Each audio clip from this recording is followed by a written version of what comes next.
So put the script down and be the best version of yourself on camera. So other than Lord of the Rings, I'm also a huge wrestling nerd like WWE. And how WWE works is the best characters like a Stone Cold Steve Austin, right? It is you are who you are in real life, just turned all the way up to 11. It's, a little extreme, but and like hyper. But if you can find who you are and just exaggerate it and use your space. I have this whole video frame here, talking with my hands, being expressive, moving my mic back and forth, adjusting my seat. That's something people do. That is normal. Like, I don't have a script in front of me, but I do have some bullet pointed talking points just so I can, like, mentally prepare. But the answers I'm giving you are coming from my head and going out my mouth in real time. And that is something people like. So if you're overcomplicating your videos because you're spending too much time thinking, what is the right way to say this instead of thinking and saying what you actually believe?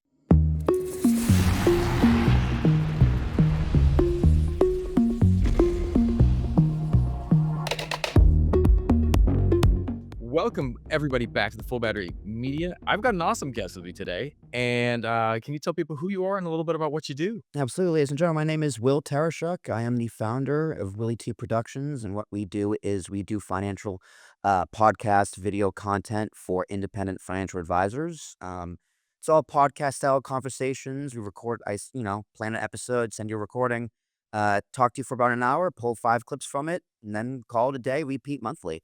My background is in podcasting, live stream finance content, and yeah, I've been on the block a few times. I started podcasting in 2015. That's awesome, man.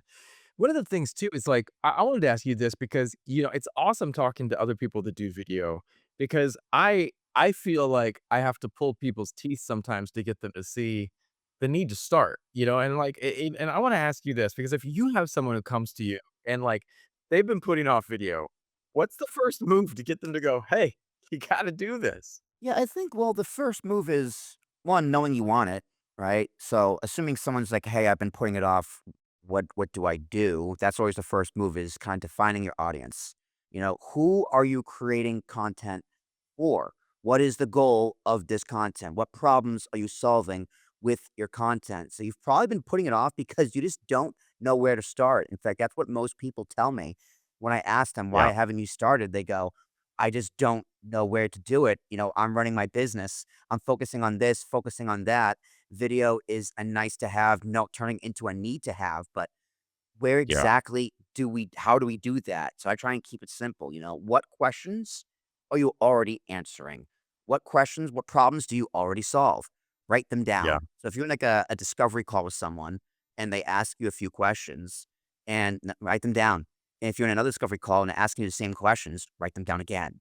Right. So Yeah. you kind of find those patterns. And if you want, like take a transcript, take that list of questions, throw it into AI and have them organize it into themes and kind of use those Okay. as content pillars. So, okay, my questions ask all my clients ask me about cash flow. They ask me about sales. They ask me about, client retention, whatever it may be, whatever problems you solve. Those will be your content pillars. And that is a good place to start with what are you already doing? People think video needs to like start from scratch or reinvent the wheel. No, it's supposed Yeah. to enhance the systems you already have in place. I love that. And one of the things too, like, are you already answering questions? One of the things for me, like how I got into video, like I mean, I started doing production a long time ago, but when I started creating my own content, the way that I got into creating my own content was my side hustle for a long time living in Asia was teaching kids English. And it was teaching kids it would, during the pandemic and before, I had I have a 6-year-old I had a 6-year-old daughter, I had a 10-year-old daughter now. Um and I just started trying to think about, what type of content I want her to see, and to try to think about being a parent, trying to talk to other parents about like what are some of the challenges that I'm facing and maybe you have that same experience. And by doing that, it gave me something to talk about. And it was really easy to talk about it because I felt that there was this need and there was this not necessarily a niche because I think that you don't always know your niche right away. And I think that that's something that can evolve with time as well. But one of the things that I found was that it was something I was passionate about and other people wanted to hear. And like I think those two things right there got me into a place that was helping because, man, if I go back and look at some of the first podcasts I made, God, they're awful. They're fucking awful. Like, they are really horrible. And I'm a video production guy. Like, I've done this, man. I made my own videos. I make music videos for my wife and stuff. But, like, one of the things I had to teach myself is, like, it's okay not to love everything right in the first go. Yeah. You know, and I wanted It's to ask supposed you this it's because supposed to be bad. right? It is. You know, you look at Mr. Beast's early videos. Look at anyone's early videos. They're horrible. Yeah. I Yeah, wanna ask you this, absolutely. if you could record a video if you record a video and hate how you looked, do you or sound, do you post it anyway? All the time. I hate how I look and sound in every single video I post. Like, if you hate how you look and sound, congratulations. You're what we call Like, normal. Pull up a seat, kick off your shoes because you're gonna be here a while, but post it yeah, anyway. You know, the worst that can happen is nobody watches it and it disappears into the endless black hole that is the social media feed. So just let it go. But I will say, uh, if you're still hesitant, I think that's also normal. So what you can do is watch it back and think, "Does this have a clear message?" And it's hard to do that because you are producing your own content and you obviously, you know your message, you know what you're trying to say. So, show it to a does it make sense to a stranger? Show it to a friend, coworker, spouse, your mother, like anybody, and ask them, "What was the point of this video?" If they can give you some sort of point that makes coherent sense, post it. If it doesn't, try it again. Because it doesn't matter if you like how you look or sound, your points need to be clear, your message needs to be clear, and, like, the video needs to be worth watching. So if you show it to yeah, someone and they turn it off before it finishes, okay, that tells you something. Doesn't matter if you like a like how you see and sound. You're not your own audience. It matters how they see it and how they sound, and how you sound to them. So, yeah, I still post them as long as the message is clear because, yeah, it takes me a long time to go, "Yeah, no, I did that one right. I think this sounds good." Or pulling a clip of myself, it's just like, could it be better? Probably. You know, I'm my own worst critic, but I think that's also super normal. So, yeah. post it anyway, as long as the message is clear and it makes sense. I have a friend who's also a client who's a professor, and he is his own worst critic. And I was like, "Man, you're a university professor. Kids love your classes." And he's like, "But, you know, it's just not that great. It's just like," and I was like, "Man, I guarantee you that a lot of your classes don't go over as good as you think they do. But your students still love you, man, and they still love and appreciate what you do, and, like, they appreciate you showing up and bringing in this great lesson." He's like, "Are you sure?" And he started sharing them. And people were eating them up. His students were like, "Dude, I love your content. I love that we can see you here and I can find you. I used to take classes with you, but no, I don't study with you anymore. And this is just so awesome that I've been able to find you again." And he wouldn't have been able to get that if he didn't just step up and post because he was ready to go back and re-record and delete things. And I said, "Don't delete. Don't do that. Just put it out there and you'll be happy you did." But you know, this leads to another question because like there's a lot of smart, capable people just like him who stay invisible online. Why do you think that is? I don't think everyone needs to be visible online also. Yeah, Like, if you're Debbie from HR, I mean, what do you have to share, right? I mean, that's okay. Like, not everyone needs to be super visible online, and some businesses won't let them. Like, yeah, especially in my world of finance, compliance can be very difficult. If you're in a major firm like a Fidelity or Mass Mutual, nothing against those big names, but you are a liability if you're posting online. So you are smart, yeah, you are capable, online content would help you, but you can't do it. And I think that's totally fine. But if you're a founder in a leadership position, sales or directly impact how your business makes money, yeah, you do need to be online. You think you won't need it, you know, others won't do it out of fear, unable to make a time commitment. But if they're smart, capable, but prefer to stay invisible because it's comfortable.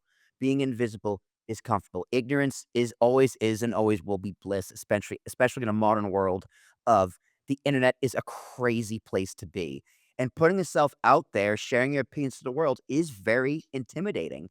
So they either stay yeah. invisible because it's comfortable, they can't do it, or they just don't think they need it. Mm, right?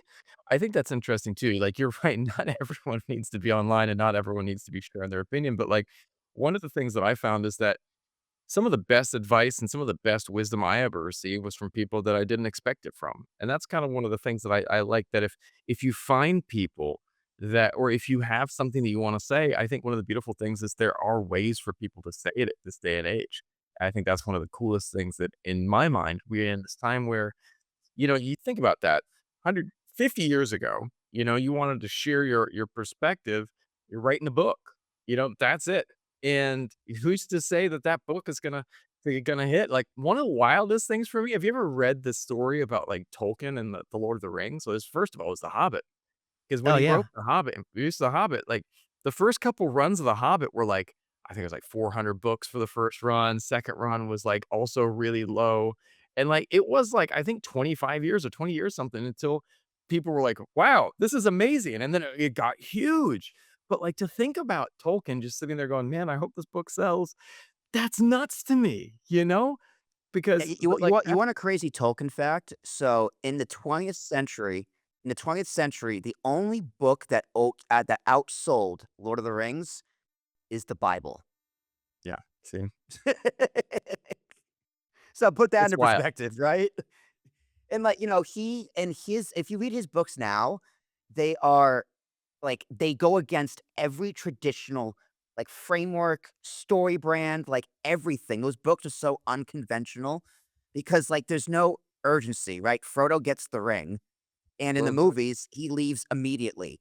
In the books, he's chilling in the Shire for 11 years before Gandalf comes back and like, "Oh, by the way, that thing you have is super dangerous." And It's then they're pure just evil. still Oh, yeah, yeah, and they're still just chilling, they're going into the woods, they're smoking their pipe weed, singing their song to Tom Bombadil. It takes forever until the story actually gets going. So if someone wrote that book today, a publisher would be like, "What are you doing? Cut right? all of this." And that's the wild thing, man. Like, it was that was like so it was the first printing in 1937 was 1,500 copies, second printing was 2,300 copies, and the first couple other like, and it's like, you think about that. Now it's sold 100,000,000 copies, but, like, the chance how many other books were written, that went nowhere? And that's the thing to me, like, we are in a time where people can share stories and can share, their art and creativity, and it's beautiful like that, you know? But I wanna ask you this other question too before I go down more Tolkien alley and Yeah, you gave directions, me a but, like, lane there, man. Lord of the Rings is my nerd out stuff, so you caught me at a good dude, time. I'm with you. Well, I'm gonna see if I can throw Lord of the Rings into all of these things from now on moving forward because that just makes it more interesting for me. Um, but let me ask you this question because, like, people make mistakes all the time, but what's one of Oh, the yeah. mistakes that you see people make when they start creating content? They just post blindly. They post just to post, and then they wonder why it's not working. They post here and there, and they don't know why they are doing it in the first place.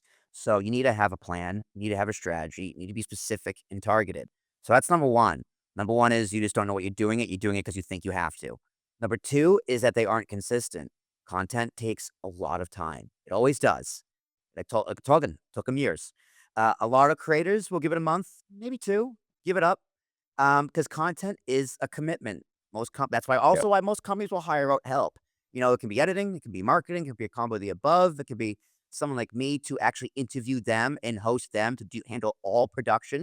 Because 'Cause they're like, "Hey, yep. I just wanna talk to you. I just wanna talk for an hour and do the fun thing. The rest of it sucks." Posting it, marketing it, all that stuff, and they're a founder, like, "Listen, man, I wanna work with my clients, I wanna do this and that, but I can spare an hour to do something that's actually enjoyable." And then number 3 is they do everything alone, and that Yep, will burn you out. I mean, I don't even do everything alone, and I make content for a living. I have people helping me here and there for the things I don't wanna do. And I do encourage people, clients of mine, to start on their own.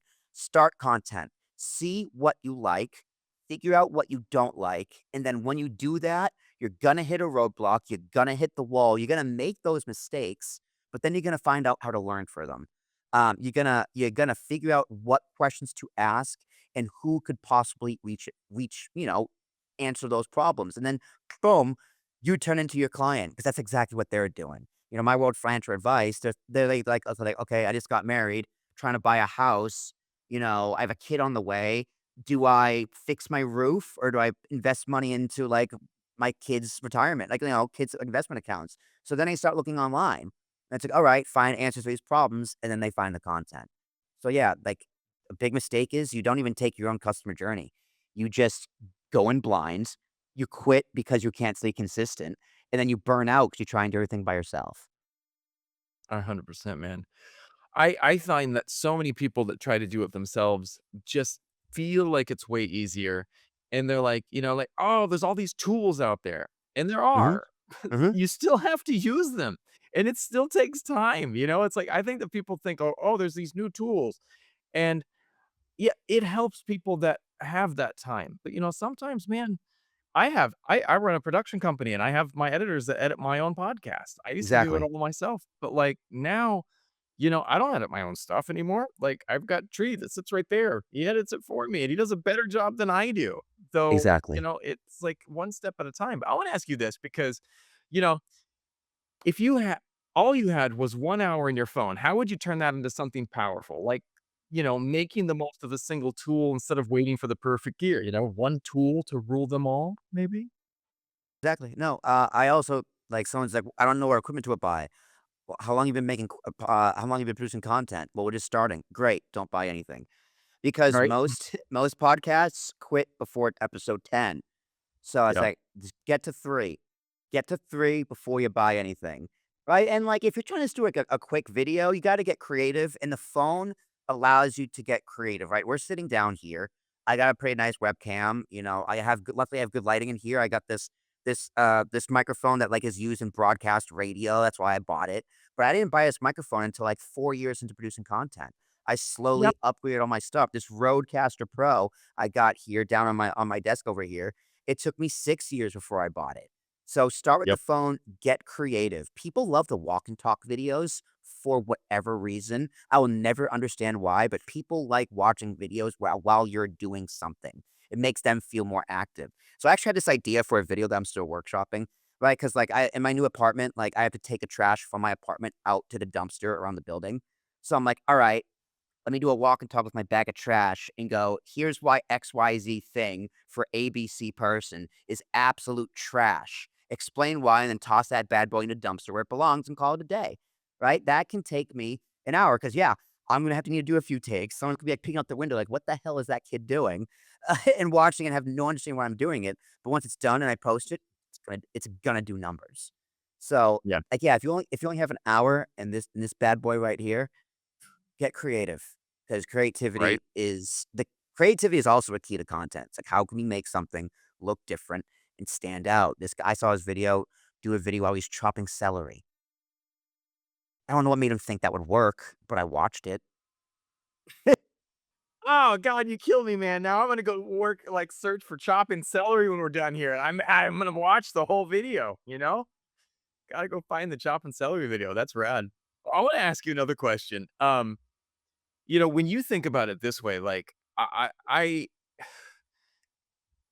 for you, you've created thousands of videos. Like, Yeah. what actually works that people keep overcomplicating? Like turning a simple path into the mines of Moria, something like that? You shall not overthink? You shall not overthink is definitely a good one. But yeah, what actually works without overcomplicating it is just be normal. Right? Be whatever version of you that you love. Because in a world of, fake news or misinformation or whatever buzzword you want to throw around, authenticity is also one of those buzzwords. But you can be Right.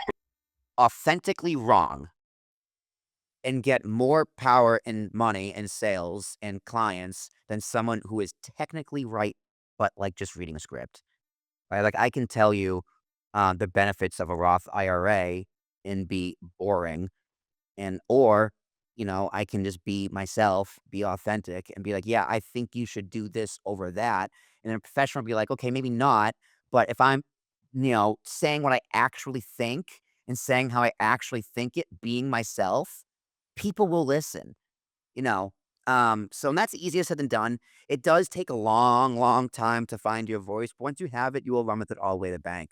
So put the script down and be the best version of yourself on camera. So other than Lord of the Rings, I'm also a huge wrestling nerd, like WWE. That's awesome. And how WWE works is the best characters, like a Stone Cold Steve Austin, right? It is You are who you are in real life, just turned all the way up to 11. It's, a little extreme, but and, like, hyper, but if you can find who you are and just exaggerate it and use your space. I have this Yeah, whole video frame here, talking with my hands, being expressive, moving my mic back and forth, adjusting my seat. That's something people do. That is yeah. normal. Like, I don't have a script in front of me, but I do have some bullet pointed talking points just so I can, like, mentally prepare. But the answers I'm giving you are coming from my head and going out my mouth in real time. And that is something people like. So if you're overcomplicating your videos because you're spending too much time thinking, what is the right way to say this instead of thinking and saying what you actually believe? 100%. I love the walk and talk videos too, because like sometimes I can just be like, all right, here's where we're at right now. I'm just gonna drop this on you. And one of the things too, like it lets me kind of be real. Like the today, like I love watching LinkedIn's a funny place, man. Everyone posts their wins.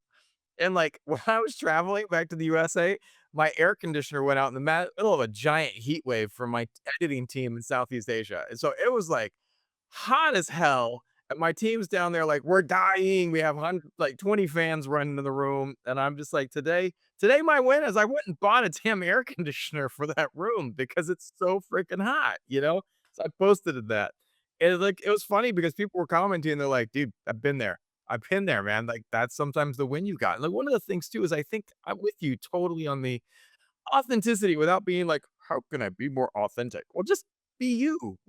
I don't know what that means. What I don't know. What are you doing today? I'm having a coffee. Well, then talk about having that coffee. Have some fun with having the coffee. Let that coffee be your thing today, you know? Yeah. Yeah, like, I mean, I have a video I gotta do today. After I had to get off here, where I gotta record it, and I say, "Okay, what am I gonna talk about?" It's like, "Okay, what am I doing this week?" Tomorrow I have actually, I probably should do Wednesday. So Wednesday, I'm doing a video session on, like, managing your risk in your portfolio, how they determine risk, how they manage it, yada, yada, yada. So I can just do a video like, "Hey, this is what I'm doing on Wednesday. Here are the questions I came up with. Here's how I came up with them. Like, what do you think I should add?" Anyone who's Yeah, out there financial advisor space who works in risk management, like in portfolio risk, here are my questions. You're an expert. What do you think I should ask these guys to get value? Right? And something like that, something they can engage with, something that's quick and something that's timely. It's not going to take me that long to do, but yeah, like that's just an idea. If you're stuck with content, it's like, okay, well, what are you doing? What do you do yeah, day to day? Like half of my Substack is just literally like I kind of turn my Substack into explaining what my job is to my family because right now they're the main ones who subscribe, my family and friends. Like so, and then people I send it to directly, but explaining what I do. And like my mom texted me 2 weeks ago. She's like, "Hey, I read your article." I'm like, and now I can actually explain what I do to people. I'm like, you know what? That's a huge win. There's my hook for a LinkedIn post. And like, I shared that link. Here's like, here's the article that finally made my mom understand what I do for a living. Because if you're a business owner, you're like, my mom has no idea what I do for a living. It's super relatable. But now she does. And that's just through my yeah. content. I don't know what about that article made her like, I get it, but if it worked for her, it'll work for my target audience. So yeah. Um You gotta recognize too that not everyone needs to understand you. Like, there was this one guy that I love him, the pieces, and he's like such a great content creator, and, he always posts videos in saunas, and I'm like, "Well, I don't always understand the sauna, like, video, but there's a lot of people that love the videos in saunas, like, that's their thing, you know?" that's And, gonna like, be one of terrible the for your things. phone. That sounds like a Right, terrible right. idea, like moisture. The moisture and then also all the heat, that processor's like, "Somebody kill me," it's like just dying right now. But I wanna ask this because, like, maybe it helps them feel less awkward because, like, a lot of people feel awkward on camera at first. Like, how do you help Yeah. them find their footing and confidence? Like, stepping into a role they weren't sure they were ready for, like carrying the One Ring to the fires Mount Doom. of Mount Doom. Yeah, God Mount damn it. Doom. I fucked up Alright. that line, Alright, man. I got you. I got you. I'll pick you up when you're down. Yeah, so really, if you're uncomfortable on camera, like I am and was, I do much better talking to someone. I choose dialogue over monologue, every single day of the week because it's more comfortable for me. And how I get people more prepared for our sessions is I do 2 things. 1, I make sure they're prepared. And that Yeah, means I give them the list of questions beforehand. This 100%. this recording is not supposed to be like, "Hey, I gotcha," right? It's like, "Hey, here's what we're talking about. Here's what I'm thinking." Especially if I'm making this content for you, like, you are the guest of your own podcast. Is like, I guess my slogan. Um, you have full creative control over the content. So it's like, okay, I don't know why you asked me to talk about like, mortgages. I have nothing to do with mortgages. Okay, delete it. Just delete it. Or if like you're reading these questions and go, oh, I think this would be a better angle to take it. Okay, add it. We'll add it. Right. And then from there, it's take that questions, take notes, don't script, but take bullet points. Write down facts as needed, especially in finance. We want to be accurate. Now, the S&P and 500 has an annual 9.5%, gain over the past 15 years. Okay, like that's something you can write down. That's okay to script that answer because you don't want to forget it. And then from there, you get comfortable. You get confident in your answers. You kind of start playing the conversation in your head. But if you're still uncomfortable, we'll set aside 30 minutes for us just to review the questions, just so me and Yeah, the guest can be on the same page. And I always do this if we have multiple guests, like a panel format, because the three of us need to be on the same page and kind of assign who's answering the questions. Like, all right, this segment is going to be dominated by Andrew. Brad, I'll ask you these questions to keep you involved. On the flip side, Brad, this is going to be specialized towards you, and Andrew asks you these questions so you can stay involved. So it's not just one person hogging the spotlight. So that gets them comfortable, knowing that, okay, I'm going to be taken care of, and like this, we're splitting up this content equally. And that pre-production meeting is to kind of just get on the same page. And if I say something and they kind of give me an answer, I can write down a natural follow-up question. All right, we're kind of mapping it out in our head. The point is there's no surprises. My job is to prepare you, and preparation will bring comfort. And then the second way is I do a live intro. So I know a lot of podcasts like, okay, I'll give a 3 count, let's jump into it. Like, I even had a podcast, didn't even tell me when we were recording, that they just got on and started asking me questions. I was like, okay, so I didn't know when the show started. And my first few answers were terrible because I was caught off guard. So yeah. I will literally script out an intro and it follows the same format. It's ladies and gentlemen, welcome to the podcast. If the podcast has a name, I say the name of the podcast. If this is your first time, a podcast is a personally oriented discussion centered around select topics. This is a podcast acronym I made up. Today's topics are all around what we're talking about. Joining me today is so and so. So joining today is Sean. We're talking about, the hidden message of video podcasting. One liner here, one liner there. All these questions and more will be answered right now. And then I just jump into it. Hey, Sean, welcome to the podcast. Thank you so much for being here. Let's just get it started right off with the first question. Because the intro like the hardest question to answer sometimes is who are you and what do you do? Right? Yep. It's the most uncomfortable question to answer. So I do it for them in that intro. With the music, with my energy, it snaps a button in their brain to go, okay, the show is starting. It's time for me to get in character. Will is performing. Mhm. I need to perform. I need to match his energy. It's just wait for them to just get going. And I ask my clients, I'm like, do you like, because like, I also don't use like that intro in the video. I just get started with the first question because you need to hop right into it. So I'm like, "Do you like these intros? Is this useful?" He's like, "Yeah, man. It's fun. I hear the music. It feels like a talk show. It feels like it's legit. It's like another spruce of professionalism." And they forget, "Oh my god, what am I gonna say?" And they go, "Holy crap, I'm on a show. This is cool." So it's as a host, it's your job to set the stage.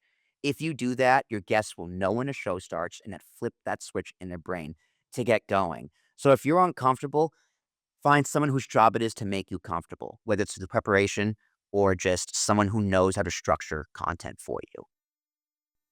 I love that, man. I love that, and it makes complete sense because so often, one of the hardest things for a lot of people is just getting that structure in place. It's Yeah, just putting absolutely. things in place to, like, get your mindset right. I used to work in Hollywood, like, I worked in big movies, and it was a masterclass that you have that slate, 1, 2, 3, they slap it down, you get it, and there's a clarity about when you're on, what you're doing, and what that looks like. Exactly. And I think that having that because, one of the things with podcasting is it's not always clear, like you said, like, when are we rolling? How are we doing this? And, like, that's one of the things too, I think that people have a hard time with is figuring out Mhm. those right steps, you know? But let me ask you this because, what matters more in the long run? Like, is it more important to be natural on camera or just consistently showing up and doing the work, even when it feels small, like steady. And sometimes those things are really important to get them. And that routine helps you get there, kind of like a hobbit's second breakfast. I mean, yeah, totally, but you get good on camera by showing up consistently. So, Yeah. like, there are some people who will just get it right away. This the camera loves them and they have this natural personality. Others takes time. Like I always tell people I work with, give me 3 months because we need to develop chemistry. Another thing that will get you comfortable is having chemistry with someone you're talking to. Um, so, and how do you get good? You get good by showing up consistently. And some will never find it. Some will just, they're not made for it. And that's also okay. So the answer is being good, but you get good with consistency because you always want to be good on camera, but you can't do that without the reps. It's like, how do I get strong? You go to the gym. Okay. Well, what's Yep. more important? Having, being strong or lifting weights. Well, you do one with the other. Yep. 100%, man. And I think that's one of the things too. I think that people don't realize that I train martial arts. And one of the things that I found is that I had some friends that showed up and were not great. And then there were friends that trained and they were flashy and amazing, right? And one of the things that I find is that some people are really good and that natural talent shines through. But one of the challenges for them is that it's really hard for those people to understand the power of someone who's just putting in the reps because the reps really make a difference. And you might have someone who's not that talented, not but they show up so much that eventually they get there? Yeah, it's a skill. It's a muscle. You gotta work it out, you gotta train it, and you gotta do it consistently. So, like, and that comes with having good structure and a good workflow. And that's another thing that hiring someone can give you, right? So it's mid-April as of recording this. So as of April 1st, my clients I work with this month know exactly when we're recording. They know exactly when they're going to get the questions. And they know roughly when they're going to get the final videos. So you can make a plan around that. You can schedule out your written content um, around the video content. So, like, if we're talking about um, misconceptions about taxes from an advisor's perspective, early in the month, start talking about taxes, especially as it's tax season right now. We're recording Mhm. with him tomorrow. So start talking about it again towards the end of the week. So by next week, when the videos are done and you can make that first post, your audience is like, okay, he's been talking about taxes for a while. And it all kind of links together. How you get that sale is through repetition and hearing that same slogan all over the place. I can't tell you how many times in the past 3 weeks I've heard "Libbity Bibbity" over and over again because YouTube loves pushing that ad for whatever reason. "Libbity Bibbity," and those stupid people on the bench talking over and over again about, "I love how you love this, how I love this." And it's just like, okay, this ad is so stupid, but it just consistently goes and those reps are there. It's the same message told maybe a little bit differently, and then it works. Yeah, I love that, man. Well, I wanna ask you this one because, like, if someone's been posting for months and months and nothing's landing, what are they likely missing? What's the invisible enemy holding them back? Yeah, it's like, "Well, only a month?" Yeah, you only gave it a month? Give it 6. I mean, because content does take time. It takes time to kind of find your message and figure out what works. I can't give you a video and guarantee it's gonna do well, right? And that's impossible. I can't tell the future. But if you've been trying with no traction, you're either doing spray and pray, you're posting without a strategy, you don't know who your audience is, so an audience for everyone is an audience for no one, or the big one, they don't engage with their audience. They Yeah. aren't commenting on other people's posts on LinkedIn or Facebook or wherever, right? Your target audience hangs out on social media in a watering hole. They call them watering holes. So go up, show up, take a sip, and drop some comments. Engage with them. So, uh, did they ask someone to watch it? You want someone to watch your video? Did you try sending it to them? Like, did you make the effort to go, hey, here's this video? If you build it, they will come is a lie. That is the biggest lie of content. It worked great for Field of Dreams, but it's not going to work for LinkedIn. Once you build Yep. it, you send it to them and invite them in. Don't underestimate the power of a message that says, "Hey, I made this video and I thought of you. Let me know if it helps." The person who watches that, like, 90-second, 3-minute video, they're gonna go, "That was really nice. I'm glad he did that."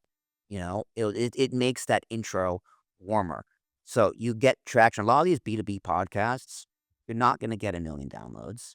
You're not gonna become Joe Rogan. You aren't gonna even get monetized on YouTube, at least not for a very long time. That's not the point of starting the content. The point of starting the Sure. content is to drive people to your business, and that's how you make money. It's like an indirect way to make money. You know, you don't do Yep. marketing to directly make money. You do marketing to get people to spend money on you. And you do that by sending it to them. So, yeah, you're either posting with no strategy, you have no idea who you're posting for, or you're not engaging with them, and you're not sending them directly. That's Yeah. why. I wanna ask you this last question, like, what would you say to someone who knows they need to start but keeps hesitating? Like they're standing at the edge of their own adventure and won't take the first step. Yeah. I kind of touched upon this earlier a little bit with like, taking your own customer journey, but ask yourself why. Why, why are you putting it off? Is it money? The budget? Is it time? The time? Is it fear? You're afraid of how you're gonna look? And that's a personal question that I can't answer for you, but do what your audience does. Do what you want them to do. Find your pain point. Find out why. Diagnose your problem and then go look for the answer. There are thousands of people out there who can help you.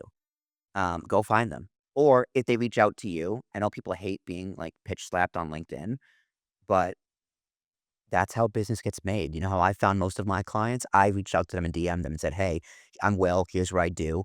I noticed you'd be a good fit. Interested in talking."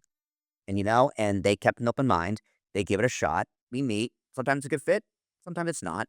Sometimes it's a few months from now. Sometimes it's not. But what's holding them back from getting started is themselves. So find out why. Look inward. Do some meditation. What's holding you back? What is that roadblock? What is that pain point? And then look for someone to help you unblock it. 100%, man. Where can people go to find out more about you and what you do? Yeah, so my LinkedIn is the best place to find me. It's Will Tarashuk. It's T as in Thomas, Arashuk. I try and post every day. I'm in the middle of like a 30 work day video challenge. So I'm posting a video every single day, and that's been super useful. My LinkedIn account has my calendar to book a time, or you can go to willietproductions.com with more information about what I do, pricing, Q&A, but get a better sense of that. Or also just email me directly, Will at Willie T Productions. That's WILLY TPRODUCTIONS.com.